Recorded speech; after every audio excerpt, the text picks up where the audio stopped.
noches. Mi nombre es Rosa Tarrillo Núñez. Soy estudiante de Psicología de la Universidad Autónoma del Perú.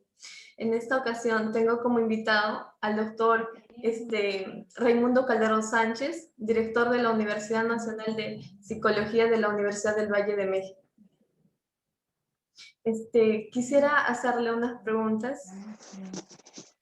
¿Qué opina usted de la terapia centrada en el cliente? Bueno, el modelo original, de hecho el nombre del modelo, es de alguna manera, se lo generamos como responsabilidad a Carl Rogers, todo aquello que tiene que ver con el trabajo, digamos, del rescate del self o del ser desde una perspectiva valoral, que me parece que pues efectivamente se ha convertido, como lo ha hecho el humanismo de manera general, en esta famosa tercera fuerza en procesos psicoterapéuticos. Lo que hace la terapia centrada en el cliente fundamentalmente pues es buscar qué es lo que dentro del sujeto está bien, que en su momento el sujeto se dé cuenta de ello, sea consciente de ello y a partir de esto pueda hacer una reestructuración en función de las necesidades que existen, digamos, en el entorno, ¿no? Ya algunos otros autores, en el contexto particular del humanismo o desde el psicoanálisis existencialista o la psicología existencialista, hablaban de que el ser humano es fundamentalmente un ser bueno que en el transcurso de la vida va pasando por una serie de circunstancias que no le permiten lograr el desarrollo pleno del que habla precisamente el humanismo. Y en este caso, pues lo que pretende, digamos, la terapia centrada en el cliente, los procesos psicoterapéuticos desde esta lógica, es recuperar esa esencia del sujeto, recuperar esa esencia del ser humano, que logre el ser humano ser consciente de ella y que a partir de esto, pues pueda, digamos, transitar hacia un modelo de vida diferente, más completo. Los grupos de encuentro generados por el propio Rogers, que implica una serie de sesiones, hay un grupo de personas y en su momento pues las técnicas que se utilizan, mucho siguiendo esta lógica del espejeo, ¿no? De regresarle las preguntas que en su momento el consultante o consultantes hacen de una manera constructiva para que el sujeto en un ejercicio mayéutico socrático vaya respondiendo sus propias preguntas y que las respuestas de estas preguntas vayan aclarando intelectualmente al consultante cuáles son los posibles caminos por seguir. Es una estrategia que se utiliza mucho en grupos de encuentro y que también la vemos repetida a veces en el ejercicio individual. Es decir, la psicoterapeuta o el psicoterapeuta que utiliza esta técnica llamada del espejo y que consiste básicamente en responder preguntas que hace el consultante, construidas de tal forma que el consultante se vaya acercando cada vez de manera más clara digamos, a la conciencia de los valores que posee y que a través de la pregunta, que es regresada de una manera, repito, psicoterapéutica, va teniendo la oportunidad de darse cuenta de cuáles son los elementos que en realidad responden la pregunta. Más allá de que la pregunta sea respondida por la psicoterapeuta o por el psicoterapeuta, ayudan a que el propio sujeto aclare esa duda a propósito de los valores o de los conocimientos internos. Este es un ejercicio que es muy funcional, que se utiliza de manera muy recurrente en el humanismo, por ejemplo, como un elemento de psicoterapia humanista, es que el psicoterapeuta cree mucho en el paciente, consultante, usuario o cliente, ¿no? Y esto hace que entonces su estrategia para la construcción de la empatía, para la generación de la empatía, es diferente a cómo se maneja en otros escenarios, en escenarios diferentes. De hecho, el término de empatía es un término que se le adjudica más al humanismo en este sentido de considerar al otro como igual.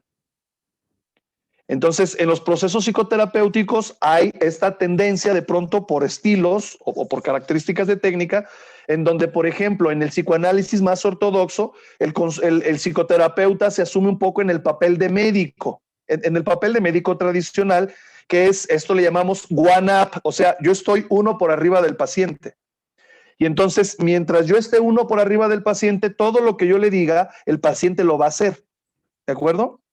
Esta es una lógica, no es que sea bueno o que sea malo, esta es una lógica del trabajo que se hace desde esta perspectiva.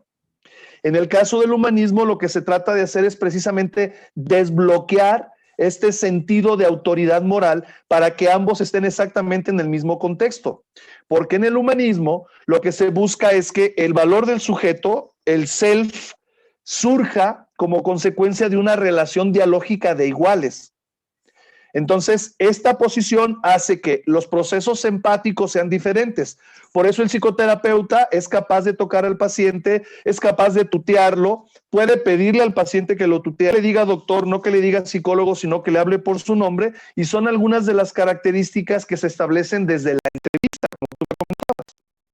En mí, más que alguien con una autoridad mayor que la tuya, alguien que te guía o que te puede ayudar en el proceso de encontrarte contigo misma y resolver desde esa lógica de las competencias, desde las virtudes, desde los valores que tú tienes, resolver problemas a los que te estás enfrentando en este momento, y que además te va a generar una serie de valores nuevos que, estando dentro de ti, te van a permitir evitar que vuelvas a tener un problema de esta naturaleza y que puedas crecer como persona, como ser humano, que te sigas desarrollando como ser humano. ¿De acuerdo? Claro. Entonces, si yo estoy platicando contigo desde una lógica humanista, pues lo estaré haciendo más o menos como lo vengo tratando contigo, como lo vengo platicando. Claro, para que de esa manera el paciente o el cliente se sienta más cómodo en sí, porque si se siente de igual a igual, lo que hace es que crezca más la confianza entre los dos y así se desarrolle mejor la terapia, ¿no? Porque, como dicen, si en el sentido de que hay un grado más, uno siempre va a decir eso, el paciente va a creer eso de la persona, lo que va a provocar es que quizás sienta un poco de, no, yo no puedo hacer eso porque quizás no, es que es diferente. En cambio, cuando siente de igual a igual, hay un poco más de confianza en sí. Bueno, en eso sí, tiene razón. Mira, el humanismo pretende que el sujeto, desde el self, desde esta esencia del ser humano, pueda proyectarse, pueda trascender, pueda crecer en muchos sentidos, ¿no? La estimulación externa como el único elemento, ni tampoco la tendencia al placer como único elemento. Tiene consideraciones de que el ser humano surge con estos deseos de trascendencia por el hecho de ser de la especie, o sea, porque hay un tema que no está relacionado solamente con cuestiones, digamos, instintivas, ¿no? Como es el caso del psicoanálisis, o no solamente con las cuestiones de dependencia social, como es el caso de lo cognitivo-conductual, sino que el sujeto también tiene impuesto en sí mismo, por el hecho de ser humano, una serie de elementos que, tomándolos en consideración y usándolos de forma positiva, el sujeto puede salir adelante. Por eso puede ser considerado, entre otras cosas, una tercera fuerza. Y desde esta lógica empiezan a surgir una serie de técnicas y una serie de estrategias que van a hacer que el psicoterapeuta las utilice para potenciar, a través de la empatía, estas posibilidades que el sujeto tiene de resolver sus propios problemas sin necesidad de acudir a la cuestión del placer o a la cuestión de los estímulos. ¿De acuerdo? Claro, como dices, lo que busca es autorrealizarse, que las personas quieran autorrealizarse de sí mismos por las fuerzas que pueden tener que los motivan, ¿no? De esa manera, en sí, desde mi punto de vista, creo también de que ayuda mucho a que las personas piensen más en sí mismos, en cómo son en su interior, de cómo son como personas, y de esa manera puedan desarrollarse en lo que quieren y crean desde un inicio que pueden hacer muchas cosas. Bueno, Sin duda. Ahora, perdóname, como en otros casos también hay críticas, y es importante que también las sepas. En la comunidad científica, algunas críticas que se han hecho para digamos, la corriente humanista en psicoterapia es que no es muy profunda, que de pronto se queda en cierto nivel de conductuales. Por eso mi comentario, Rosa, de que hoy no podemos hablar de que un modelo sea mejor que el otro. Dependerá de muchas circunstancias. Claro, dependerá mucho de cada psicoterapeuta cómo lo ve y también de acuerdo en cada persona que mejor va con cada persona, ¿no? Quizás con una persona va Correcto. un tipo de psicoterapia y en otro va otro tipo de psicoterapia.